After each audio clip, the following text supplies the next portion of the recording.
What's up, everybody? Welcome to In the Guard, your one-stop shop for all things combat sports. Right, we got some boxing going on, some MMA coming off the heels of UFC Fight Night. Brunson versus Till, Vegas 36.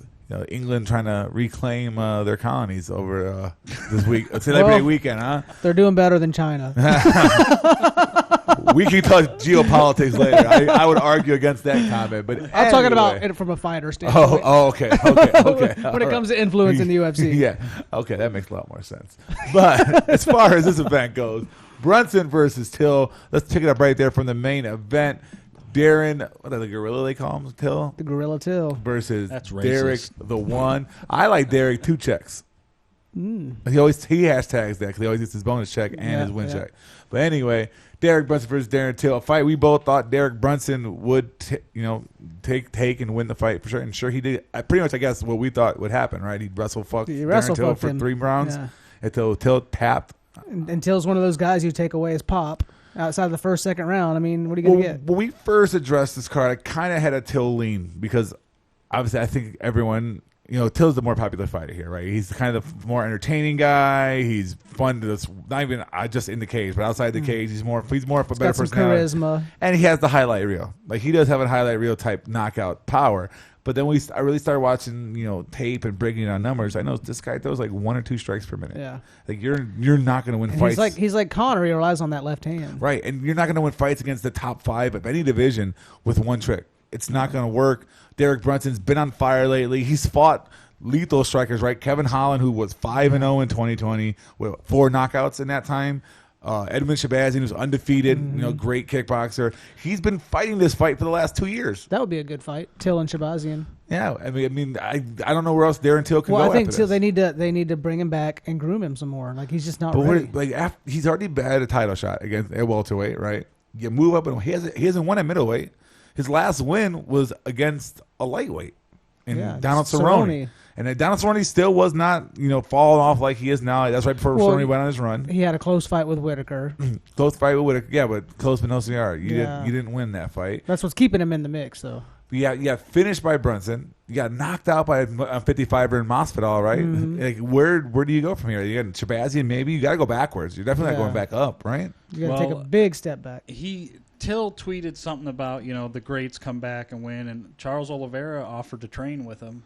I don't know. Maybe help him with his ground game a little bit. And ground game is one thing, but I think again, 28 strikes thrown in just about 3 rounds. Have volume. You're not going to teach a guy to throw more volume. You got to do that on your own because his kickboxing is solid. Like he's a good striker. He's got good power. He just doesn't throw. He wants that one punch knockout. You're giving your opponent too much time to set up their game. They'd say the top strikers, they hit the 3s and the 4s, right? The 1, 2, 3, 4s.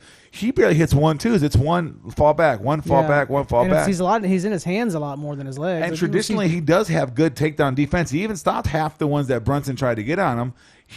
But once Brunson on top, he smothered him for sure. I thought there was going to be a ground and pound finish in round 1. Yeah, he was beating the fuck out of him. Beating the piss out of him. His eye was closed from that point on. Yeah. He's too big to be a welterweight. Might be, not good enough to be a middleweight. Not powerful enough to be a middleweight. I don't know where this guy. I think might be called Strike Force. Strike Force. Got to reopen Strike Force. He's the guy that Dana wanted to take Conor's place, right? But we'll talk later on this card. There's a guy who came up, showed out, who has the personality, the accent, all the looks that he can be that Conor McGregor. They're not the same. Don't get me wrong, but that role for sure, he could play that role. Yeah. Darren Till might be in trouble. The fact that Patty showed out earlier, Derrick Till might be worried. If you look at the lineup here, there's a lot of good guys below him. I think he could hang with. I'm not even arguing that, but I'm arguing once you go up. Right, there's no going up for him. Right, I agree. I think he's got to make some serious he might changes. lose a Shabazian fight.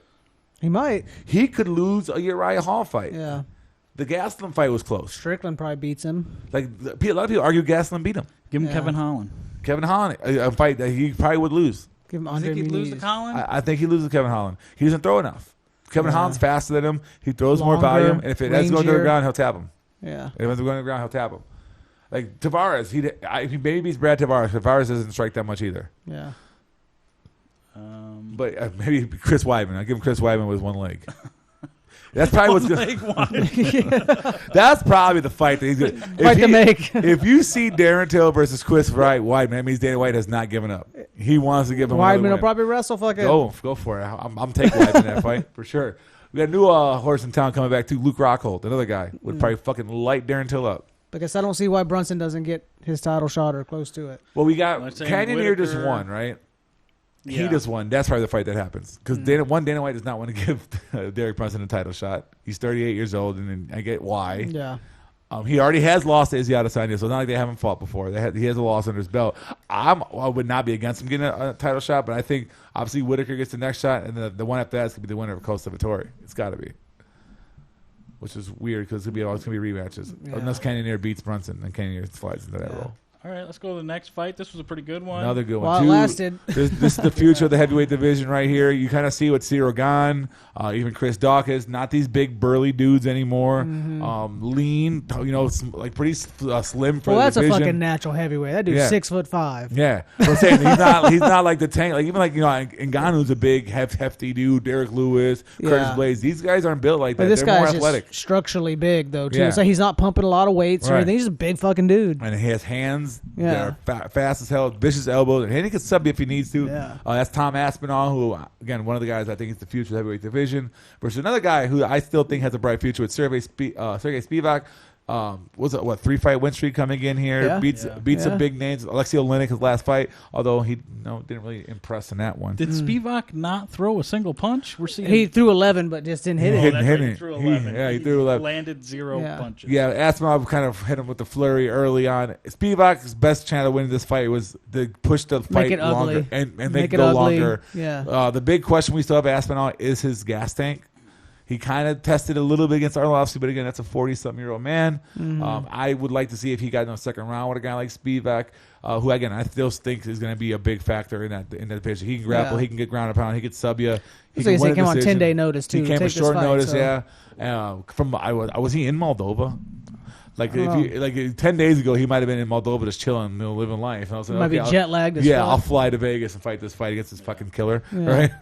So again, I don't think there's just not the last we've heard of Sergey Spivak. Tom Aspinall, I think the next fight he ends up getting is going to be Augusto Sakai. I think that's going to be his next fight he ends up getting. That's up there in I think he's 8th. Yeah, that's a good fight to make. The fight I kind of talked about with Tony yesterday that I think is a dream fight it's never going to happen, but it's him and Stipe Miocic.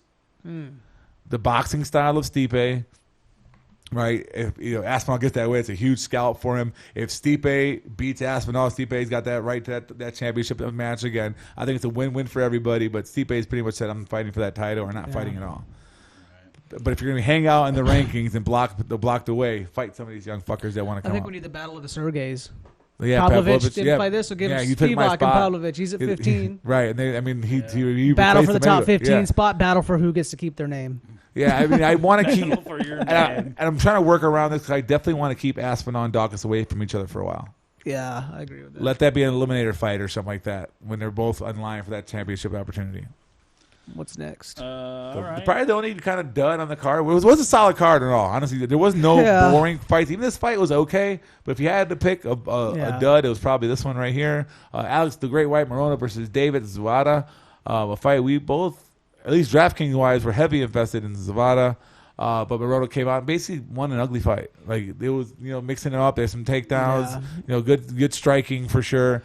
It was tough to call for me. I thought Zawada won round 1. You thought Morona won round 1 in that fight. But it's one of those where it depends what Morona angle won you're 2 watching and the 3 fight. for sure. Yeah, well, 3 without a question. There was no question. But if you look, you can tell by the numbers: 91 to 96 on strikes, 1 takedown. This fight was back and forth. There was never really a big moment. Yeah. There was never a threat that this fight was going to be over. It was just kind of them trading, almost seeming like a glorified sparring match. I mean, I know they got some bruises today. I'm not trying to diminish what they said, but they basically they traded back and forth for 3 rounds, and Moreno got the edge. Moreno got the better of it, which I'm not mad about that decision. All right, let's get to some controversy here. Well, some controversy, or it's a fight. Is it the new leg kick? Right? Yeah, We've been talking about leg kicks forever. Yeah. We had the Baltic Gladiator, Modestas Bukaki, versus Khalil. Khalil Roundtree Jr. Khalil, we don't know which one's going to show up, Roundtree. When he shows up like he did last night, Khalil Roundtree can fucking fight with anybody in the world. Yeah. He's a world beater when he's motivated, when he's aggressive like he was, because he beat the shit out of Modestus Bukaki for... He bukkake the shit out of his face. Nose was broken. His knee. His nose was broken less than a minute into the fight. Yeah. He was on his back foot. A guy who fights on his back foot naturally anyway. Oh, was that the kick to the nose? I didn't This fight. is the kick to the knee. Oh, the The oblique kick. And he ends it in the second round. Was it? Yeah, second round. Oblique kick against the fence to Counters the knee. the jab with the oblique kick to the knee. And he just fucking blows his knee out. Collapses his leg down to the floor. Folds like an accordion. He's and got goes people down from the the ground. MMA community, other fighters hollering for this technique to be banned. Which is, I think, the most ridiculous claim in the world, because we elbow and knee and ground and pound and choke you unconscious and snap arms and heel hooks and everything else that we're trying to damage your body. Mm-hmm. This is just another one. Leg kicks. We see people breaking their legs. They're not calling to stop leg kicks, right? It's part of the game. It's not like it's happening all the time either. It's not happening. This is the first time I've seen it happen. First time I've seen it, yeah. Right, and it's. I get it from their standpoint, though. Like it could be a career-ending injury. Like I get it, but I know it's a different sport. But it's a common kick used in Muay Thai, and there's not motherfuckers' knees popping out all the time in Muay Thai either. He timed that shit perfect. Yeah, all his weight was on that fucking knee. And if now that it's in the ether, right? It's out there. People have seen it. Train for it. You're fighting Khalil Roundtree. That's something that can fucking come up. You'll be more prepared for it. You're probably not going to caught off guard. Getting caught off guard, that's how that happens, right? Now that it's out there, it's probably more likely you'll defend it.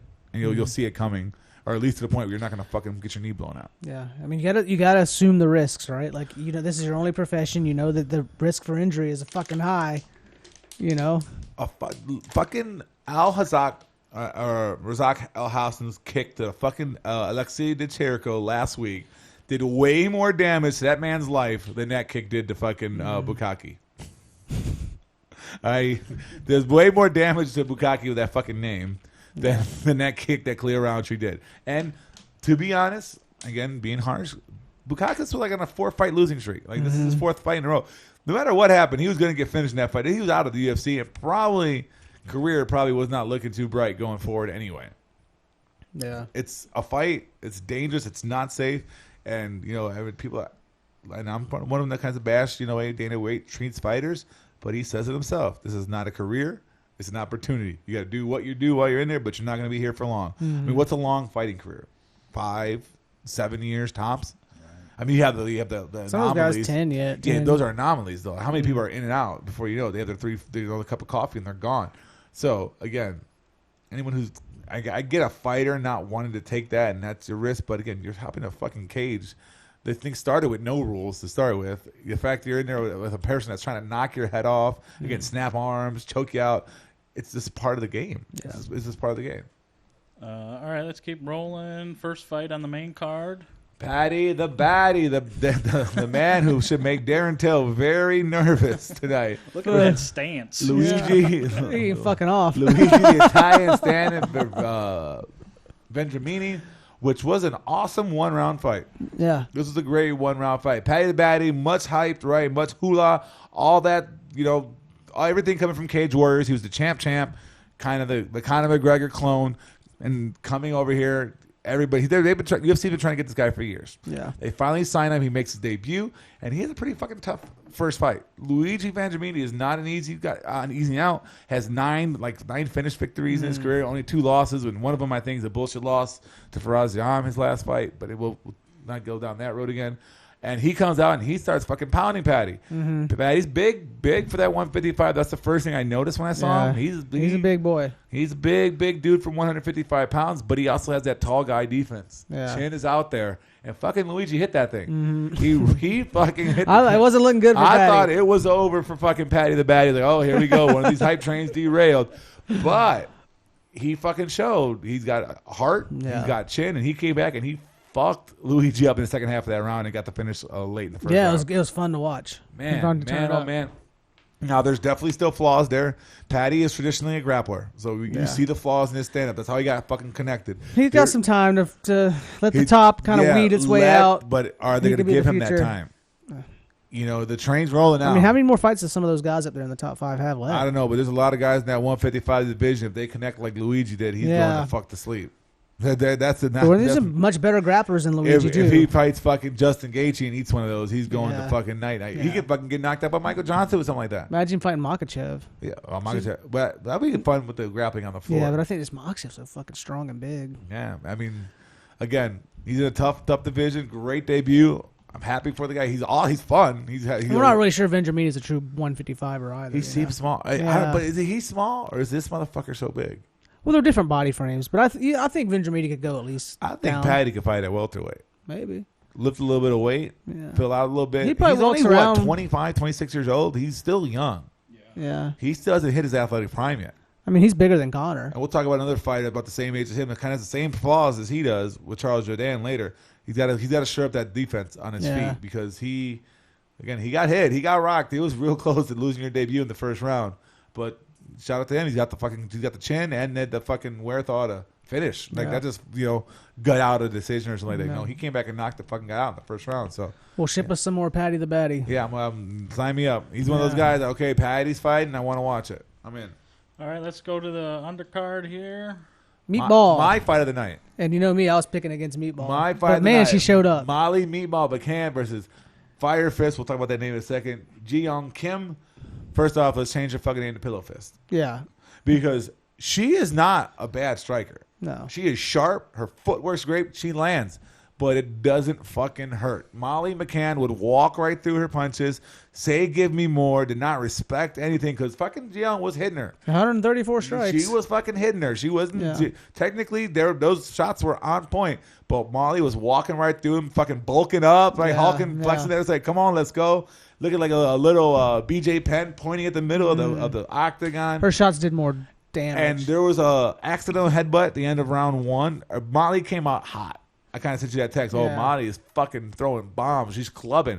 And she was hitting the shit out of her. A little bit reckless, a little bit wild. And it kind of led to an accidental headbutt. They've clashed heads. Molly goes down, and Ji-Young kind of like fucking lays on her from majority of the first round. But towards the tail end, like the last 20, 30 seconds, Molly gets out of that fence, and she starts throwing bombs again. Like she's trying to finish and end the fight. Some people gave that fight to Kim, that round to Kim because of the control time after the headbutt. But I'm like, if your best move was a fucking accidental headbutt, you don't deserve that round. All the actual fighting was done by Molly. Second round, Molly came out. There was no accidental headbutt. Kind of fucking pieced her up a little bit. Got a takedown at the end of the round to kind of solidify it. And I think third round was all Molly again. This kind of same deal, stepping forward.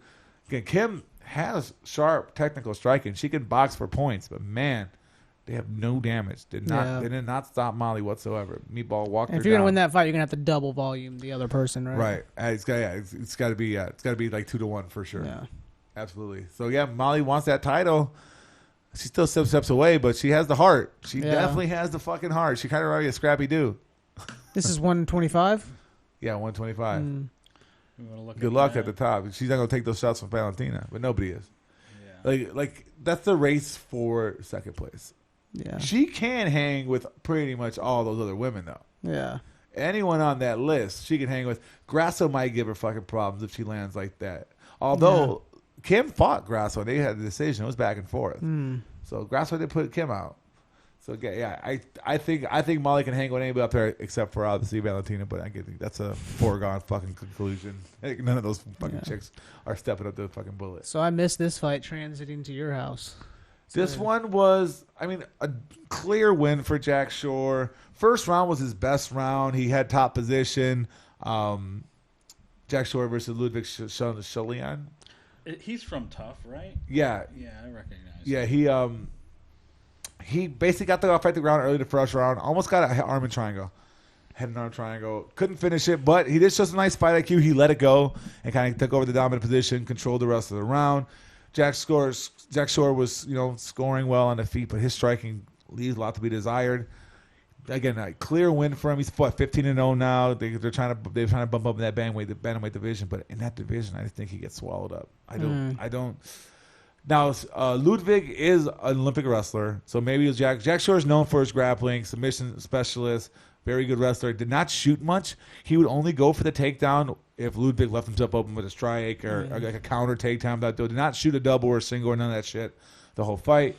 And either Jack Shore was just overhyped, or he knew he had this fight and was playing it safe. So I don't want to over talk like maybe he's not as good as we thought he was, because he was in control the whole fight. It's never in question, but he didn't have that killer instinct to finish. And it kind of bummed me out a little bit, because I was hoping he'd get a finish victory in this. He was the highest priced guy on DraftKings, the biggest favorite on the card, and he did not look like he was the biggest favorite on the card. Patty looked like he was the biggest favorite on the card, Yeah. He just did not. Even Brunson looked like he should have been the biggest favorite on the card. He looked like a guy who won a pick 'em fight. All right, let's keep rolling. He has looked better before, though. Another candidate for fight of the night. Now, these guys, we knew what was going to happen. This was going to be a bomb fest. These guys not going to go the distance. Juicy J, Julian and Rosa versus Charles Air Jourdain. They do not waste time, especially Rosa. Rosa, I've never seen a fight of his that finished. Yeah. They are, went to the cards. I've never seen one that went to the cards, and this one included with it. First round was a very tight contested round. Rosa had some times where he rocked Jourdain. Jourdain rocked him a few times. As you see there, the striking's pretty fucking even, 103 to 106. Jourdain had a knockdown in round number 2. I had it 2-1 Jourdain up until the fucking moment that Rosa subs him in that Darce late in the third round. Yeah. He had round 2 for sure. Round 1 could have went either way. It depends what the judge fucking thinks. Whoever's sitting in that chair, I probably edged to Rosa, but again, that's one of those cards. That's one of those judges. Like, one judge might say it one way, one judge might say it the other way. But that third round, Jourdain was kind of getting that momentum, kind of getting that avalanche. But Rosa saw the opening for that Darce, wrapped it up top, fell to the ground. Jourdain didn't really show much to get out of it, and then he got the tap late, and that Darce choke. I hooked that leg and it was over. So yeah, Juicy J moves on.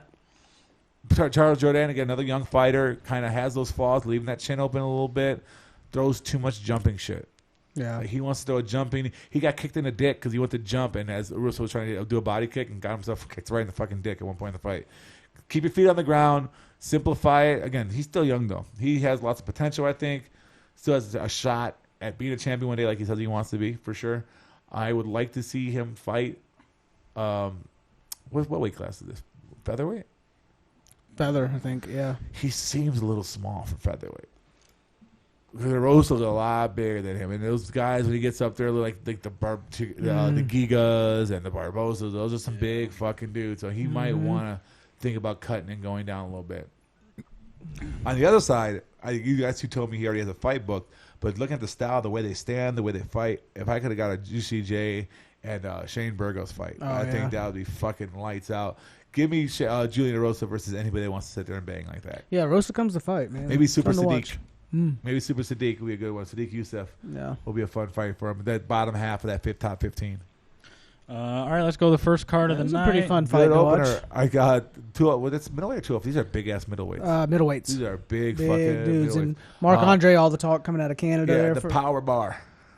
Yeah. Versus champion Dalcha Lungiambula. Lungiambula. I think Dalcha's in the wrong division. I think he's a welterweight. He's a big dude, a lot of muscle, but he's short. He's really. Well, he's off his back foot a lot too. Kind of reminds me of a Buckley. Yeah, which would be a good fight. Him and Buckley would be a fun fight to watch. This mostly took flight standing up.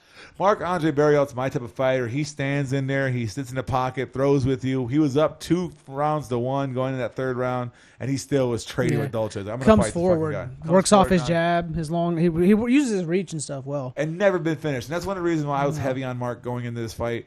Dolce's path to victory's always been knockout. Yeah. He can put people to sleep. He has some decent judo though, throws, But Marc-Andre Barriault does not get knocked out, and he's kind of proving it again here in this fight.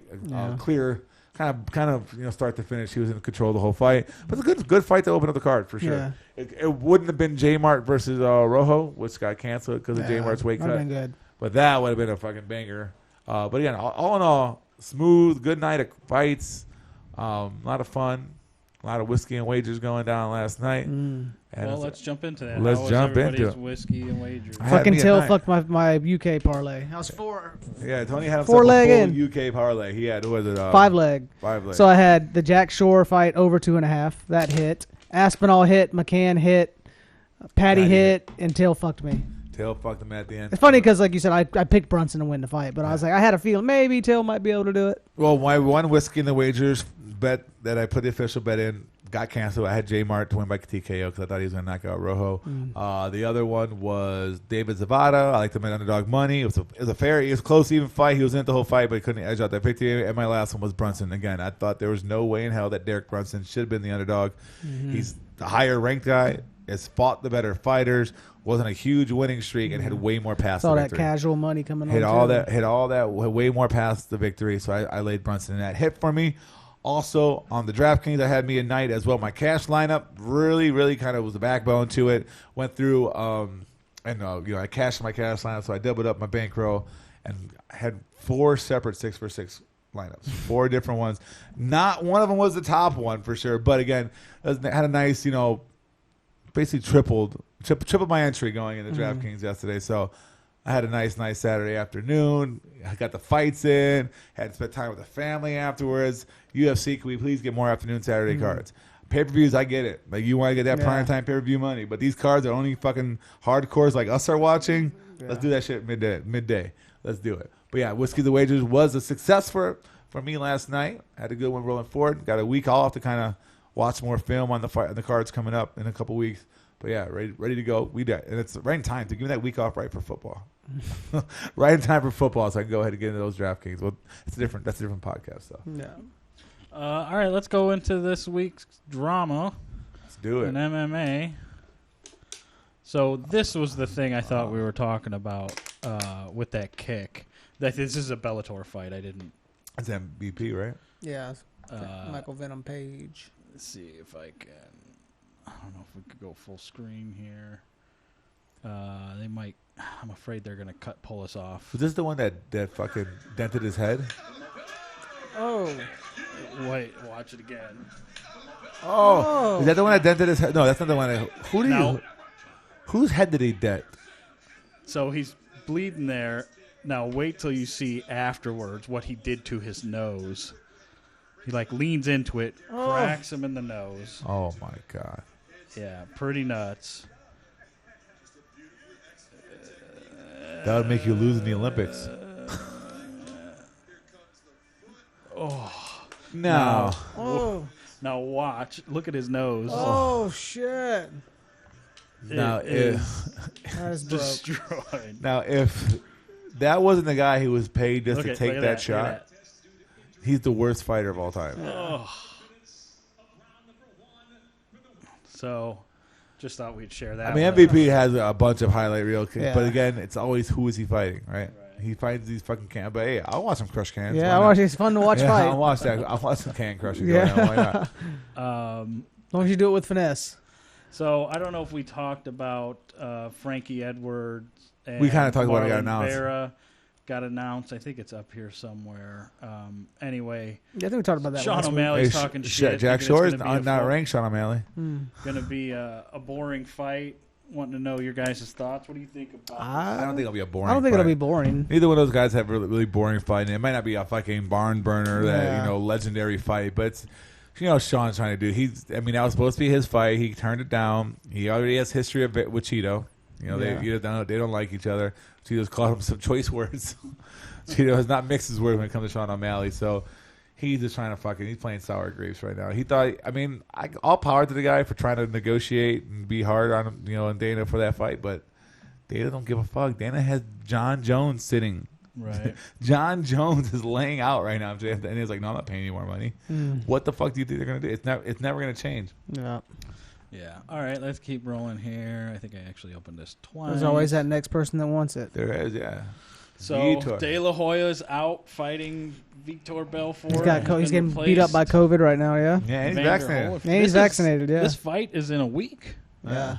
So Holyfield's ready for... one thing I will say, Holyfield is always in shape. Right. He doesn't have an off season. He doesn't balloon up. He trains with his son, who I don't know if he's still in the NFL, but his son played football at Georgia. Elijah Holyfield was on the Lions last year, so he's an NFL athlete. He still works out with his son every fucking day. Yeah. So he has not lost a step. He might still be the favorite in this fight. I don't know. He's old. Vitor's pretty juiced up. But it's a boxing match. Yeah, that's true. It's a box. Holyfield's a monster. Is Vitor going to do the Vitor rush? Come out just guns blazing? Would that work? Would that even work? Might be his chance. This guy handled Mike Tyson. Yeah. There, your rush going to be harder than Mike Tyson's rush in a boxing match? I mean, that was, 30 years ago, 20 years ago? Yeah, for Mike Tyson, though, too. Yeah, Vitor's been out of the game a while, too. And Vitor's not a boxer. Yeah. And Titor. Where's Titor? Like, he's not that no more. Yeah. You can tell by his straps. You can tell how much he's on by his He's straps. back on something, though. He's definitely improved. Well, is this an exhibition or an actual fight? I don't know. If it's an actual fight, you have to get tested. I mean, I'm gonna edge Holyfield wins the fight. Yeah. I just think Vitor's not a boxer. I mean, have we learned How much anything? bigger is Holyfield than Vitor, though? He's got to be much bigger. Well, Holyfield is a small heavyweight. Let's see. He's always was a small. Was he a cruiserweight to start too? Yeah. He's a smaller dude. He's probably around 205. Holyfield. I mean, Vitor's He's 6'2". And how big's Vitor? probably 5'10"? 5'11". Right, 5'10", 5'11". Vitor was way bigger than De La Hoya, and we all thought De La Hoya was going to win, right? I mean, what's the age discrepancy? I mean, I know Vitor's no young buck. No, Vitor's pretty young. For like the miles that he has, like you're gonna be shocked. Vitor's 6 foot flat. They have him listed, but he's 185.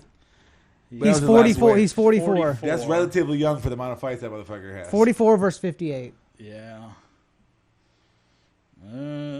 Hey, we saw when Herschel Walker hopped into fucking Strikeforce and beat the shit out of those fighters. An old ass man. Yeah. Again, I mean, it's in a pure like Holyfield is the better boxer. No argument. I'm like, there's no debate. And we've kind of learned, I mean, through fucking Jake Paul. Like, if you are a better boxer, you can win a boxing match over a guy who hits harder than you, is more aggressive than you, has more fights than you. All that stuff doesn't matter if you can outbox this person in a boxing match. Like, isn't that what Jake Paul proved? Yeah. And Jake Paul has beat Tyron Woodley in a boxing match. Right. We'll talk about that too. Yeah. Like, I'm gonna pick the better boxer forever now. Well, let's move to that Woodley, Jake Paul. Oh, he won't get a tattoo? What's going on with this tattoo thing? He said he'd fight him again if he got a tattoo with Jake Wasn't that Paul. the original agreement too? Yeah, they had like a bet. Yeah. I mean, the bet is, okay, whatever. I'm not going to tattoo your name on my fucking ass if you beat me. No. But if Tyron Woodley, that tattoo might make him $10 million to fight him again or something. Like, I don't know. So what do you guys think of the fight in general? I mean, I think the Frozen one came out. Like, Tyron Woodley, again. Yeah, he just wasn't busy enough. I think he lost this by not knowing how to box. Not physically knowing how to box. The fact that he did not know how to win a boxing I think he match. won maybe 2 of the rounds, 3 of the rounds. I thought I gave maybe 3. Yeah, I think I gave Jake 5 out of 7. I mean, he definitely had. Or 8. How many was it? Woodley definitely had the moment. 5 of 8. Well, here's another thing too. If you want to compare boxing matches, you think of Fury Wilder 1. Fury won pretty much that whole fucking fight, right? But Wilder had that big moment and they called it a draw. That's kind of how this fight played out. If you want to think, it was very similar to the way that fight played out. The biggest moment was when he knocked him into the ropes, right? It should have been a knockdown, didn't get counted for whatever reason. Woodley just didn't know how to box in the sense of how to win a boxing match in that sport format. Physically, he'd throw punches. Yeah, he throws them hard. He wasn't getting hurt. Yeah, of course, he knows that much. But when it comes to a judge's scorecard, he didn't know how to win it. Also, going down my genre of conspiracy, did you see like one of the judge that picked Woodley in the fight got replaced last minute or some shit like that? Like right before the fight started, like this judge got replaced the judge that was supposed to be there out of nowhere, and they became the judge. And that's the one that ended up picking Tyron Woodley. So there's some judge gate going on in this fight as well. I mean, it's time to just respect Jake Paul for what he is. Like, you can hate him as a person all you want, but he can hold his own in a boxing ring. He can do it. Is he going to be a champion? No. I mean, I think the way he got extended in that fight shows if he fights a real boxer, he's going to get fucked up. Yeah, for sure. If he fights a real boxer, he's going to get fucked. Like, there was whispers of Andre Ward. Andre Ward would fucking kill this guy. It would be, I don't care how long he's been retired. It would be a fucking ass shaving. Yeah, for sure. And I think he's quote retired right now, Jake Paul, which is probably a good thing because. Well, who is he fighting now? I mean, I don't. He put him in there. Yeah. He's going to start still cherry pick. I think like. Don't fight the smaller guys like the Diaz, huge numbers. Well, Diaz might beat him though too. They say Masvidal with good odds. He fights Masvidal or somebody like that. Smaller too. So quit fighting smaller guys. Like fight somebody your weight class. Right. That's where I'm getting at. Like even the Conor fight now. After Tyron Woodley, do we want to see Conor? Connor's fucking small. Yeah, no. Tyron Woodley is way bigger than Connor. And Connor fights like an MMA fighter too. Right. You know what he did against Floyd, he did for the most part. That's a fight I might want to look at. Floyd Mayweather versus Jake Paul. Yeah, but I'd rather see like a boxer, like an actual boxer that's been legit in that weight class fight Jake Paul. Right. But I don't want to see like a little, what is he? I don't know. He beat the fuck out of his brother. Yeah. Way bigger than him, you know? I want to see, but I think like a guy their size that's been a professional boxer for a long time would. Oh, that's Ward. Yeah. Andre Ward is the one, if you want to go that route. He's retired. He's got like injuries. a natty, Triple G or somebody. He's coming out of retirement to fight him. His manager mil. whispered on Rogan a few times. Yeah. Like, I've been trying to talk Andre into doing it. What would the weight class? What would the weight class be? Like the boxers? 190. Is that what they fought at? I think 190. Yeah. 185 in that range. Yeah.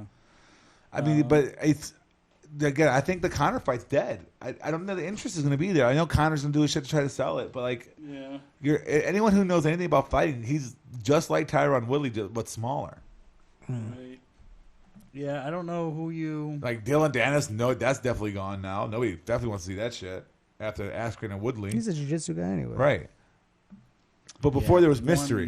There was mystery in Paul. Now we know Paul can handle his own with the gloves on. So like you have a real challenge now for people to. For the thing about Jake Paul though, he has that safety cushion. His fans, he's gonna get 1 million buys. Right. No matter who he puts in that fucking ring with him, he can fight bum ass Tommy Fury. Who he'd probably beat the shit out of Tommy Fury though. Honestly. Let's see. I mean. Even like Canelo can fight at light heavyweight. Canelo beat the shit out of him. Yeah, that's what I'm saying. Like give him Sergey Kovalev, Andre Ward. Yeah. Well, again, Ward's the one. Yeah. Undefeated. He had to retire because of injury. Yeah, I mean, unless you give him like a small guy who's like really good, like Pacquiao, Ryan Garcia, something like that. Spence. Spence. Like Lomachenko. Yeah, Lomachenko fucks him up too. Mm-hmm. I mean, a Pacquiao fight would probably be a good move. That might be a better move than Conor. Yeah, Pacquiao's coming off some losses and looking a bit slower. And it's the boxer category. Like you already beat MMA fighters in boxing now. I think that well's dry. Yeah, let's go the other route though. Let's go back to James Toney did it. It's not gonna happen. No, send him to the cage. No boxer in the right mind would ever step in a cage. Yeah, there's no way. There's too much to learn. Yeah. Like it's not okay. People are gonna get pissed. It's a lot easier for an MMA fighter to go into a boxing ring because they're used to getting fucking punched for once. Mm-hmm. Two, they have somewhat boxing experience. Yes, not the same, but they have that. And it's not that big of a step. When you go from a boxing ring to a fucking cage, it's a different world. There's like kick your legs, take you down, choke you, break your arms. There's so many different things you got to worry about. I wouldn't mind seeing maybe like Dustin Poirier fucking fight him. He's a pretty good boxer. Yeah, that's another one too. You know, but or bring one of those striking coaches over, Fazeev or fucking Brad Riddell. Let them fight him. Yeah, also Dana's got to be that too. Yeah, he beat Kobe's ass. He beat Kobe's ass. Although it would be interesting with Kobe's pace. Kobe will tire his ass out. Kobe if he could not get knocked out, yeah, he might. And I think he won't. Yeah. Like Woodley, I mean not Woodley. I think Woodley's problem was just his volume. Like if he would have just been more active, he would have probably beat. Usman beats him too. Yeah. Usman beats Jake Paul. Oh, I think so. Kamaru Usman beat in a boxing match. Kamaru Usman does it. But Dana's not gonna let those guys go either. Dana's not just gonna let all these top names go out there just in case.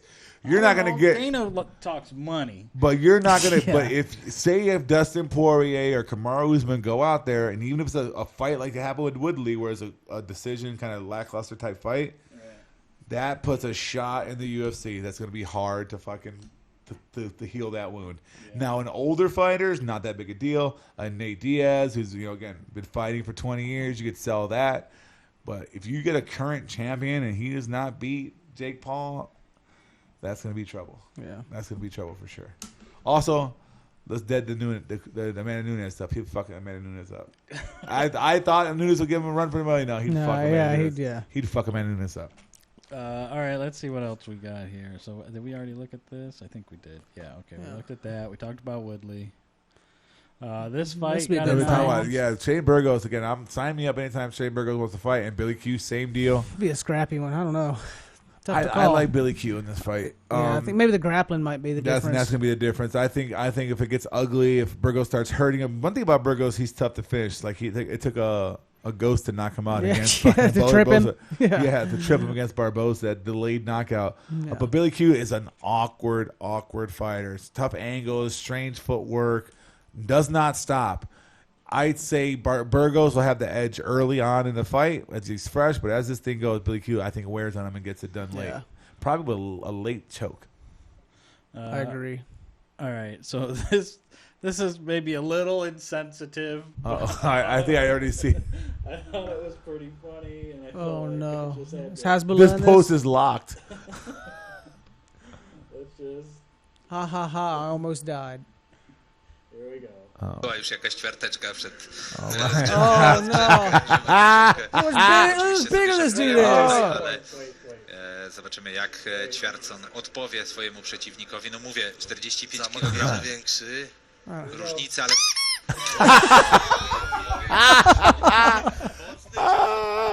It's like the one where he jumps in the pool and it makes the Mario sound. Like, I'm sorry if anybody was offended.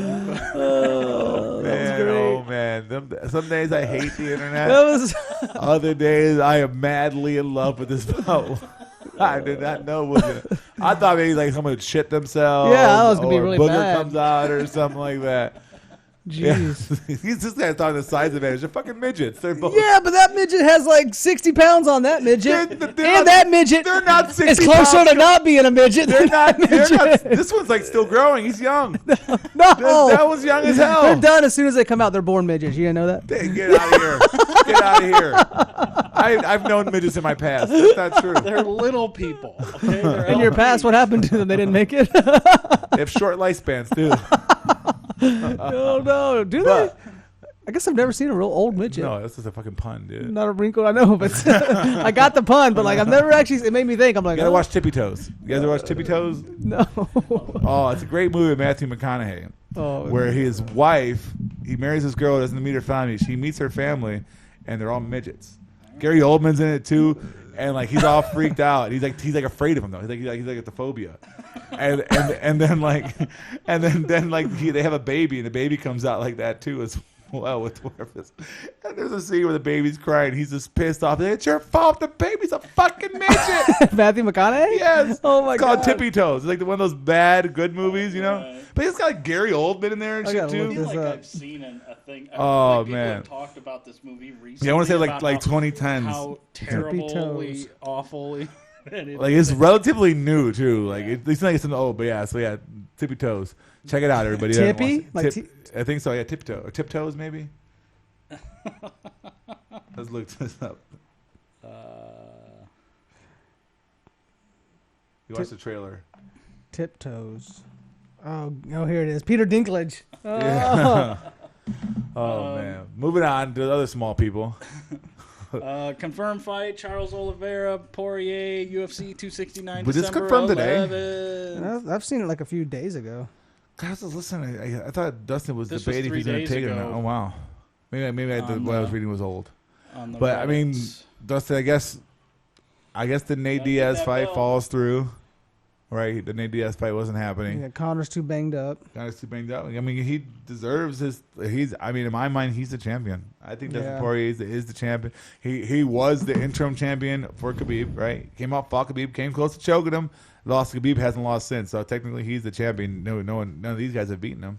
But yeah, go for it. It's a tough fight for him though. Oliveira's on fire. I'm definitely picking Dustin in this fight. Yeah, it's gonna be a scrap though. I think he's the best 105er in the world. But yeah, it's gonna be a fun one. I think this kind of is gonna finally wash Khabib off that title. Because I still think he still has that. It's Khabib's belt that people are just walking around, doing cosplay champion with. And this one's gonna kind of springboard it because when these two guys fight, it's okay. We have that top dog now that's left in this division. Who's gonna come and get these guys? Yeah. All right. Little drama and newscasters. Yeah, Helwani, podcast world. talking shit. Let's about join in. Rogan Maybe and let's start talking shit about us. Yeah, maybe. So basically, this all goes on. A lot of people don't like Ariel Helwani. Was this I will so? say They were that. talking shit about his release from ESPN. No. No. This is based on the Rogan part was basically his talk about his beef with Dana White. Okay. Yeah, because I watched the Rogan Which clips was related to release of ESPN, Yeah. which was part of that. where So- Rogan was talking about how like he leaked the Brock stuff. Dana thought Helwani was kind of a mole and leaking shit before it was supposed to come out. Yeah, he's always said that. Yeah. Losing some of its luster once he releases it before Dana releases it. It looks bad. And he Rogan's point was basically that Helwani uses like the shield that I'm a journalist. Is what I do. He goes, dude, you're not like freeing slaves or like helping. You're not whistleblowing right now.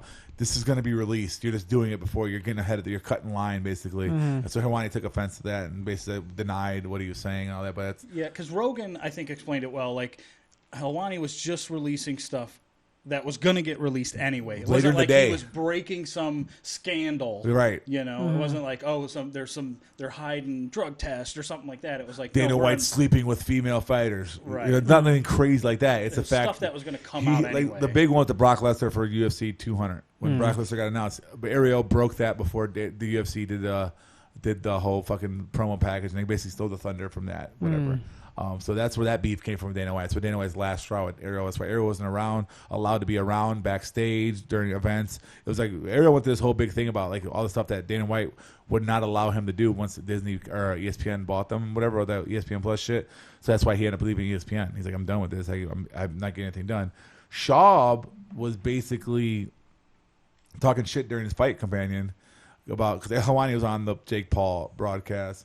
I think initially he says that the only reason Ariel got that is because he turned it down, which could be true. Who knows? The Schaub works for fucking Showtime. They could have asked him, Also has connection with the Paul brothers. So he has a lot of connects with that.